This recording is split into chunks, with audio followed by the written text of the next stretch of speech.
The worst of all possible snakes everywhere. That's what you're looking at. And what do you see? You see death, you see destruction, pain, terror, tyranny, frailty, betrayal. Look harder, look harder, look harder. What do you see? The death and resurrection. You look far enough into the abyss, you see the light. Well,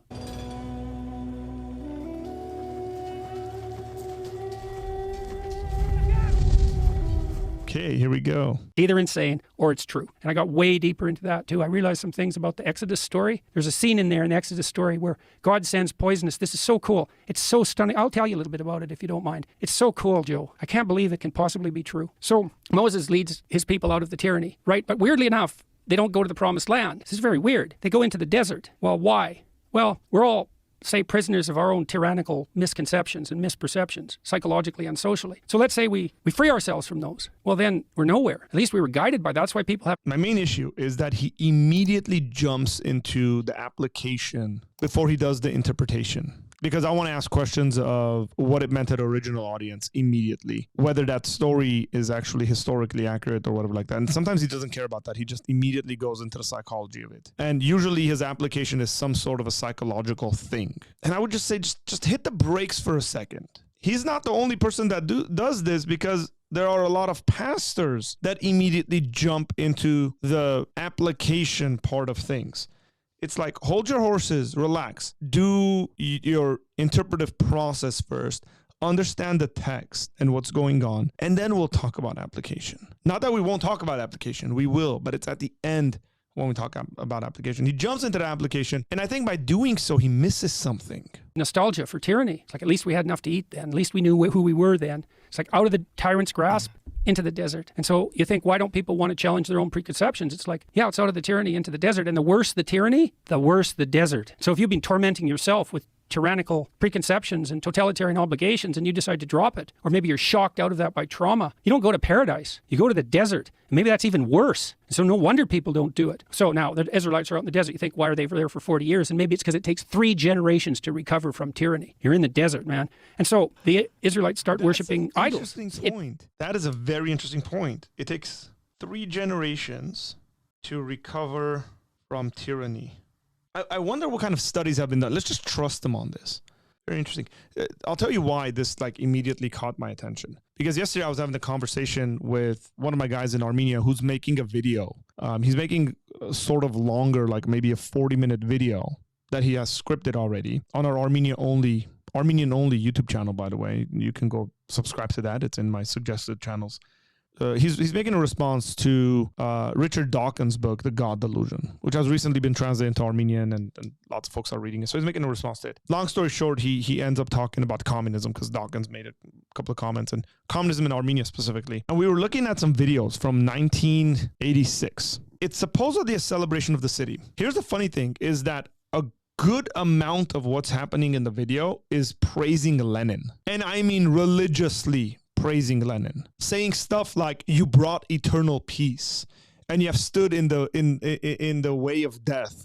And I'm thinking, okay, communism fell in Armenia, let's just say 91. If it takes 3 generations to get out of the mindset of being in tyranny, because I've seen this, there's people in Armenia that still kind of go, oh man, it was better under Soviet whatever. And it's like, no, it wasn't. No, it was like, you still have this slave mentality. You still have this, I love being controlled mentality. And the younger generation doesn't have that, predominantly speaking. So that's 10, 20, 30 something years, right?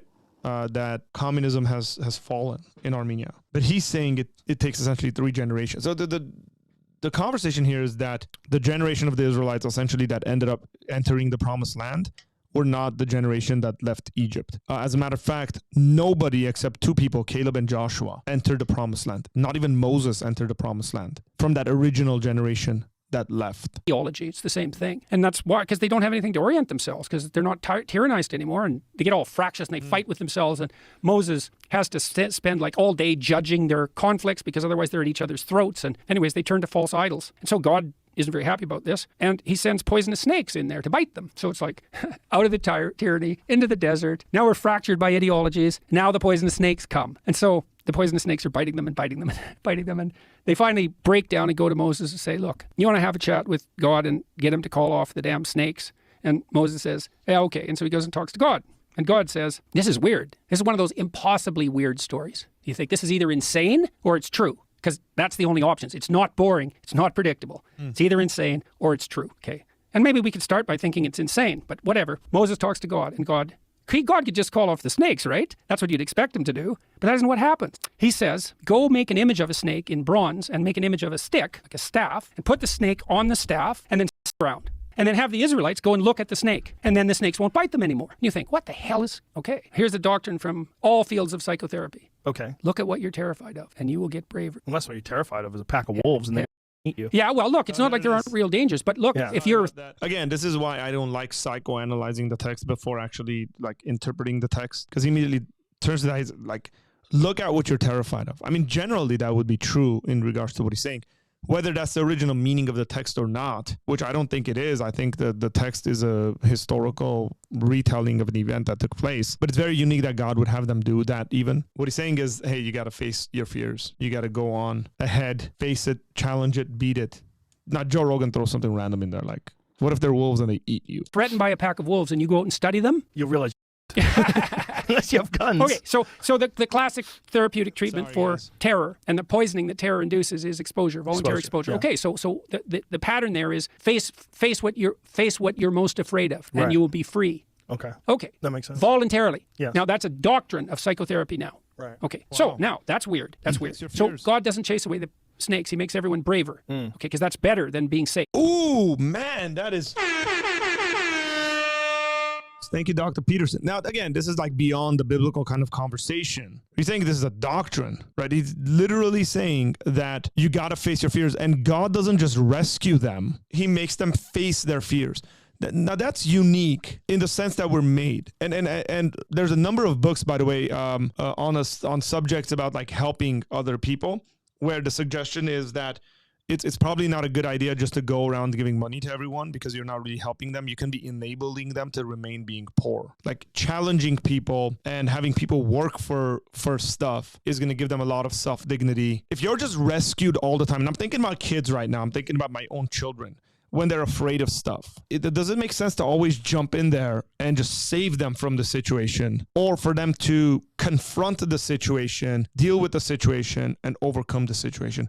I think everybody would, like, common sense would say, obviously with parental supervision and stuff like that, is to help them confront that, overcome it, be victorious over it. So when my kids say they don't want to go to practice, I tell them, no, we're not going to quit. We're going to go to practice. And then they show up at practice and they don't complain about it. And they play for 3 hours without one complaint in the freezing cold. Isn't that interesting? I think creates very well-rounded individuals. Thank you, Dr. Peterson. Bravery is better than safety. It's a more reliable cure for terror. Okay, now, that's cool. But this is even more cool. In the Gospels, Christ says that he has to be lifted up like the serpent in the desert. Yes, you he think, does. what the hell does that possibly mean? Because, well, that's a snake first on a stick, and Christ is comparing himself to a snake on a stick? Okay, so what is this? What can this possibly mean? Well, I was thinking about that in relationship to imagery of the crucifix and the story that surrounds it. So Jung thought that the Passion story was archetypal because it's a limit story, like this debate at Oxford. You cannot write a more tragic story. It's impossible, technically. Why? Well, because it's a story of the aggregation of everything that people are afraid of. So there was no death more painful than crucifixion. That's why the Romans invented it. It was to punish political miscreants. It was the slow, agonizing death by suffocation, essentially, and dehydration and exposure. It's extraordinarily painful. Okay, so that sucks. That's pain, man. Plus, you know it's coming. That's part of the story. Plus, your best friend betrayed you into it. Plus, your people turned against you. Plus, they're led by a tyrant who doubts truth. Plus, you're a victim of the Roman Empire. Plus, you're completely innocent. Plus, everybody knows it. Plus, they choose a criminal to be released from this experience instead of you, even though they know he's a criminal and they know you're innocent. So, and you're young and you've done no wrong and all you've done is help people. So it's a limit story. Okay, so then you think, we've been looking at that limit story for 2,000 years in the image and in the story. What are we doing? Well, you're supposed to visit the stations of the cross, let's say. Okay, here's the idea. You hear the crucifixion story and you play with it. Who are you? Maybe if you're female, you're Mary. And why is that? It's the Pieta.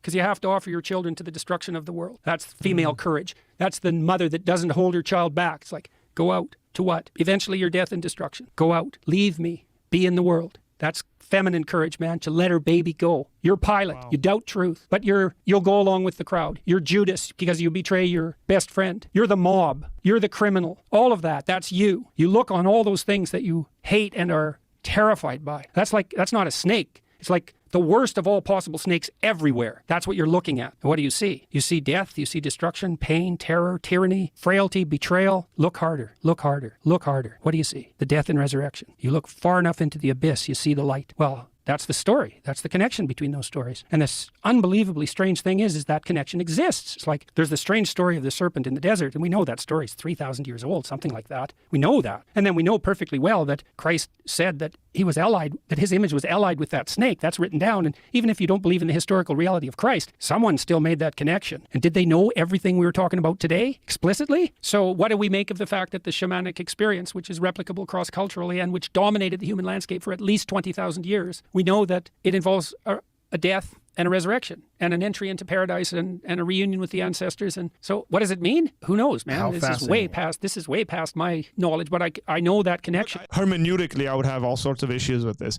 But I like the fact that what Peterson is doing is essentially telling us to use the Gospels as a mirror. We look at the biblical stories and we conclude with things like, oh, I'd never do that. Well, let's look at the life of Jesus. And towards the end of it, every single one of his friends abandons him. And we think we wouldn't have done that. I mean, not everyone is a Judas, right? Not everyone does what Judas does, obviously. But everyone abandons him. His closest allies leave him. And you kind of look at that and you go, I probably would have done that same thing. A lot of people look at, genocides and Holocaust and stuff like that and say, I would have never done that. And then when you look at the details, you realize that these things were perpetrated by the common individual. You go, really? You should think twice about that. I've had the privilege of playing multiple characters in the Passion play. I played Caiaphas the high priest, which is, you could say, at least in the Passion Week and what's going on and those conversations at the end, he's the major bad guy. He's the opposite of Christ. Pilate, Herod, and the high priest. And you take on such a character where you go, man, like I'm against Jesus. And it puts you in your place. It's like, yeah, that's why you've been saved. I've played one of the disciples. Same thing. You abandon him. But it's like a mirror. I don't know how anybody can read the Gospels and not be able to reflect on his or her own frailties, sinfulness, considering the fact that Jesus is dying for our sins. Every single one of us. That I just told you about between the story in the New Testament and that story in Exodus. That took me like 30 years to figure out. Because there's also the idea that the hero goes into the abyss to rescue his fellow. Sorry, Joe. Look, no offense. I get how he's getting into the psychoanalysis of it, but the comparison that because Jesus literally says, as Moses lifted the serpent or the staff in the desert, and whoever looked upon it was saved, so shall the Son of Man be lifted up, and whoever gazes upon him or looks on him shall be saved. Like Jesus very clearly makes that. And if we study our Bibles pretty well, we're going to understand that there's a definite connection between death and putting your attention and your trust in something that God has given that's going to bring you salvation. Father from the belly of the beast. That's the same idea, right? You go down, and I knew this the last time I went to lecture to, is like you look into the abyss long enough and you see the spirit of the benevolent Father manifesting itself. That's the case. That is the case. If you look into the depths of evil and suffering, what you see is not the finality of evil and suffering. You see the victory of the spirit that obtains victory over that. And then you might think biologically, well, how could it be any different, Joe? That's the spirit of life. Life is mortal suffering. It's like, but we live. What's the spirit of victorious life if it's not the benevolent Father who overcomes the catastrophe of suffering? Like, what else could it possibly, even if you think about this just as an instinct, it's like you're threatened by what's worse than death, and there are plenty of things worse than death that you can be threatened by. And yet you have a revelation that enables your transcendence of that. Well, what could it be other than the spirit that overcomes death in some fundamental sense? There's like the psychoanalysis of things going on, but ultimately we don't want to lose the message, the immediate message of the gospel and the passion story. I mean, look, we're into Lenten season. We're coming up to some of the most holy holidays in the Christian calendar. We're Palm Sunday, Good Friday, you can say Maundy Thursday, Good Friday, Easter, Resurrection Sunday. And we ought to be reflecting about these things. And we can't lose sight of it is in the very fact of the rejection of Jesus, the crucifixion of Jesus, crucifixion/death of Jesus, and ultimately the resurrection of Jesus. And in that, we have life, and we have life eternal that starts in the here and now. How amazing is that? God is good. One of the things I've realized is that when folks pay attention to the Bible, and they have different expertise, so like a scientist is reading certain texts, they're going to see certain things that your average layman when it comes to science doesn't see it. The theologian is going to see certain things, right? And the expert in hermeneutics is going to see certain things. Pastors who regularly are advising people and counseling people are going to see certain aspects as life lessons to be applied to individuals' lives.